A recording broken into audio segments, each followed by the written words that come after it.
Welcome to another edition of Litter Media Live. This is our special edition, and instead of it just being about Fairfield County today, we are covering all of the bases, all of the counties in our area about something pretty big. Melody Young and Gene Betts with the Ross-Chillicothe Convention and Visitors Bureau are with us today, and we're talking about the news that came down the pike just early yesterday morning from Riyadh, Saudi Arabia, that the Hopewell ceremonial earthworks are now a World Heritage Designation site. We're going to be talking about all of that coming up. Our interview today brought to you by Pickaway Ross Career and Technology Center.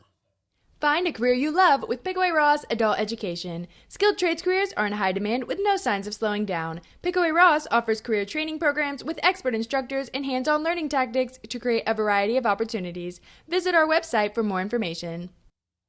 Back with Melody Young and Gene Betts. Melody is the pretty one in the middle, by the way. Good to have both of you with us, yes.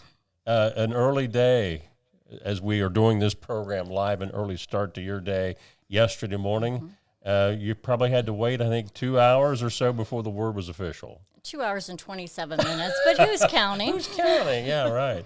And that was being watched worldwide by many people. And something that has taken almost 20 years to prepare for finally came to reality. Yeah, so this has been a project that's been near and dear to the folks here in Ross County for a little over 20 years. So in 2008, we were put on the tentative list for this World Heritage inscription. Countless partners, countless hours. Ohio History Connection 7 years ago hired a director to really get it focused and get us over the finish line. So Jen Altman came into our world in late 15, early 16, and really helped get everyone moving in the same direction and really made this happen for us. I mean, this designation is the same that you would see for the Great Pyramids in Egypt. Who first came up with the idea that, hey, these mounds might qualify for this? So, our tribal partners have deserved this recognition for years. Dr. John Hancock and Ohio History Connection and our local National Park Service folks is like, you're right. These are so important to the world, not just Ross County, Licking County, Warren County, but to the world. So, and we're on a very prestigious list. Before this week's vote in Saudi Arabia, there was 1,157 sites around the world. There were 24 in the U.S. So now we are on that list. I think there were 30 sites. There was 30-some sites that were approved. Inscribed yesterday. Really the only one we cared about, right? Sure. Is Hopewell. So we started watching yesterday morning at 3 a.m. We got the nod that we were inscribed at 5:27. It was almost one of those moments that you really can't believe that it's actually happened. When you have worked on something so diligently, me for 11 years and other folks for 20, that the reality, there was no objections from any country that we did not deserve to be on the list. That says a lot. And this designation is the first ever for the state of Ohio. That is correct. The first World Heritage Site.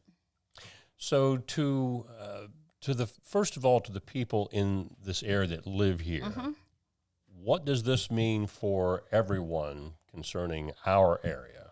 So the one thing that World Heritage will help us do is protect these sites for generations to come. So they will give some It'll help protection. Preserve, protect, and just be able to keep these monuments around so people can continue learning about these early Native Americans long into the future. So these were created over 2,000 years ago. Right. And a meeting we were in last week, they were talking about how, like, after the Native Americans built these, and they were large landscape, ceremonial, sacred spots, after, back in the 1,600 years ago, they started building cathedrals. So they would build up. But our earthworks are so much larger than the other facilities that's known around the world. One earthwork in Newark, I think, the pyramid literally would set in like the far left corner of it. That's odd. Yeah, I mean, the massive amount of work and creativity and brilliance that went in creating these sites. We were talking a very little special. before we went on the air. Of course, for people in Ross County, we think of what used to be called just Mound City or Site Mound. But Gene, this also involves, Heath, Newark, also in parts of Southwest Ohio. Yeah, down in Organia, down by Lebanon, is Fort Ancient. It includes the 5 sites here, which, of course, High Bank Earthworks is not open to the public. And then the 2 sites in Licking County, one in Heath, one in Warren, or one in Newark. So it is all 8 sites that's included in this. So it's not just us, but this is... It's a serial nomination, but it's one inscription. And we needed all 8 sites to tell the complete story. Right. So all of them is a little different. They're all still aligned with the sun and the moon, It's crazy to think that 60 miles from us, and they didn't have cars and bulldozers, that these sites are perfectly aligned with each other, with the sun and with the moon. And there's so many different connections between the sites where it wasn't just accidental that they made these geometrical shapes, these sizes, and the preciseness. I mean, this was well thought out and a huge achievement when you think about even trying to do something like that now. It would take a lot of computers telling us what to do. I remember reading an article, almost 15 or 20 years ago, and it told the story, and with modern technology, flight, satellites, you can see things that are dug into the earth that maybe from the ground level you don't even know they're there.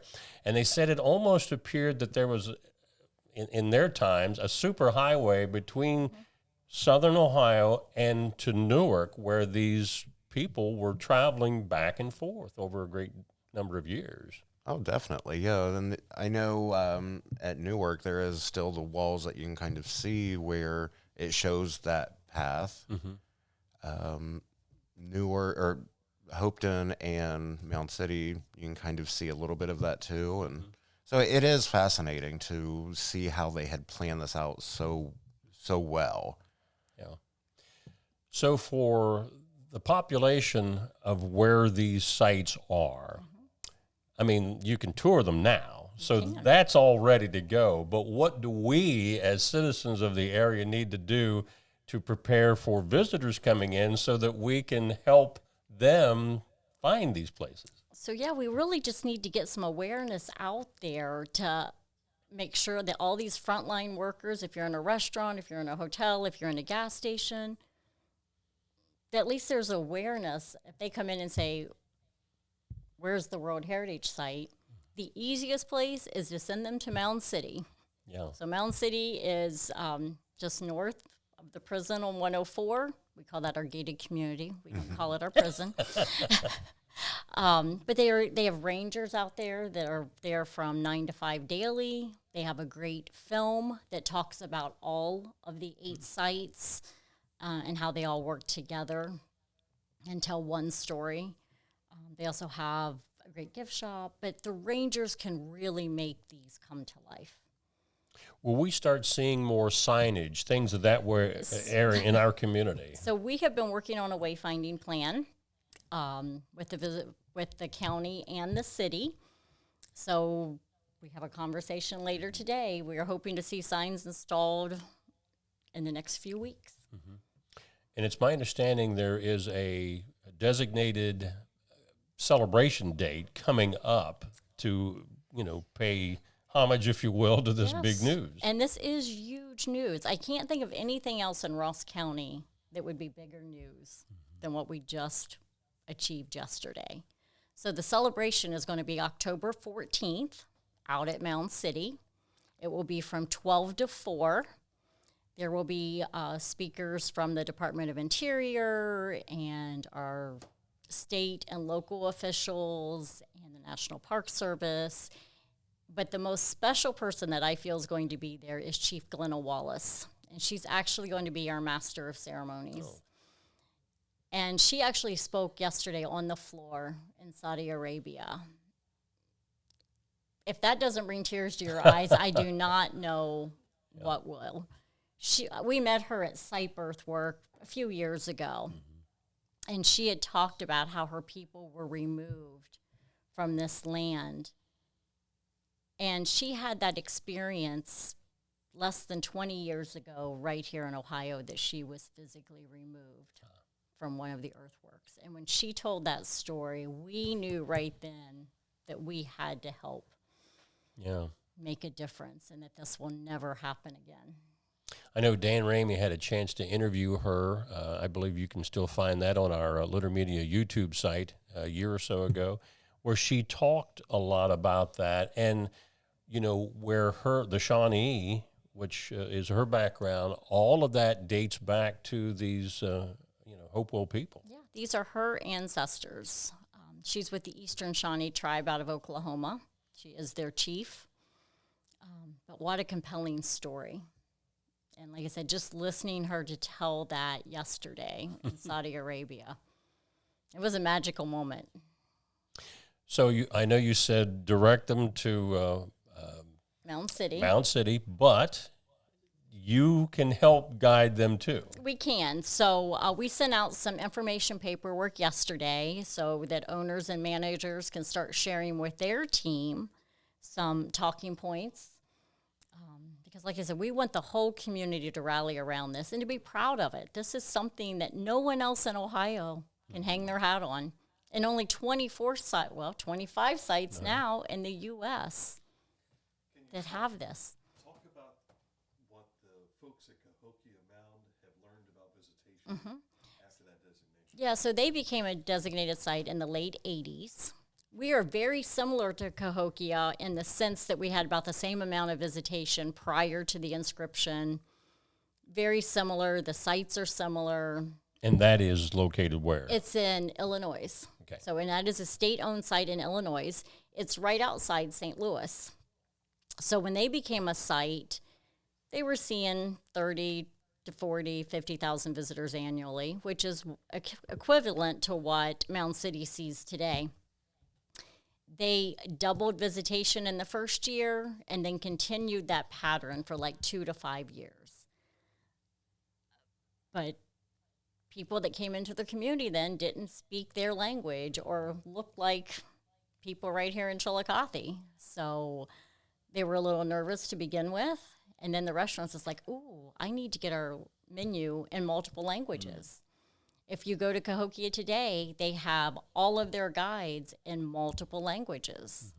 Things that we've been doing here, which I'll let Jean talk about. We've actually got our website, so now it is multilingual, so you can actually select if your browser doesn't automatically default to your native language. We're working on getting the app updated so it'll automatically default to the language selected on the phone. And we have a translator in our office, so we'll be able to have real conversations in real time with visitors. So that way a language barrier isn't present, and we can actually communicate regardless of language, and treat everybody the same. And with the technology of the QR code, which we're all becoming more familiar with, that will probably make that a lot easier. That is, and we do have QR codes around town for the mobile app. And that's great to have if you're a resident even. It has events, all kinds of information in it. So that is definitely a resource in our website. Anything else you want to touch on before we close? Like I said, just let's all celebrate together. Come out on the 14th. We want the community to really celebrate with us. This is a big deal for Ross County. Congratulations and well done. We can check that off the list. One more thing off the list. Again, our guests today on this special edition of Litter Media Live, Melody Young and Gene Betts from the Ross Chillicothe Convention and Visitors Bureau. The great news that we received yesterday about the World Heritage designation for Hopewell Ceremonial Earthworks. Our interview today has been brought to you by Pickaway Ross Career and Technology Center. I'm Mike Smith.